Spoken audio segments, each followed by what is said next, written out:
اعوذ باللہ من الشیطان الرجیم بسم اللہ الرحمن الرحیم۔ السلام علیکم۔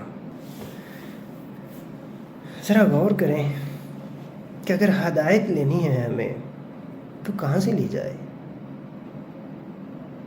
تو ایک ہی جواب ملے گا کہ ایسا کلام ہمارے پاس موجود ہے جو اللہ کی طرف سے آیا ہے حضرت محمد خاتم الانبیاء صلی اللہ علیہ وسلم کے ذریعے۔ تو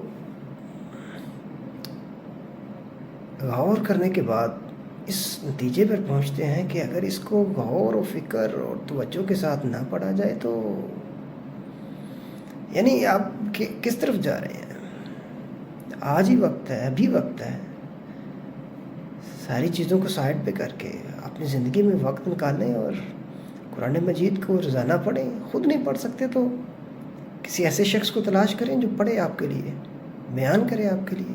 جب جان جائیں تو علم کے اوپر عمل کریں، عمل کرنا شروع کریں گے، اللہ تعالیٰ کرم فرمائے گا۔ پہلے اپنے آپ کو سمجھا لیں کہ یہ وہ کتاب ہے کہ جس کے اندر کوئی شک و شبہ نہیں ہے۔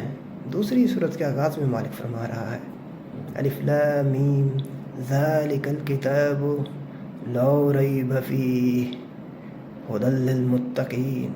یہ وہ کتاب ہے جس کے اندر کوئی شک و شبہ نہیں ہے اور متقین کے لیے اس کے اندر ہدایت ہے۔ ہمیں کوشش کر کے متقین کی طرف سفر کرنا ہے۔ انشاءاللہ دعا ہے کہ اللہ تعالیٰ ہمیں خلوص کے ساتھ عمل کرنے کی توفیق عطا فرمائے۔ آمین۔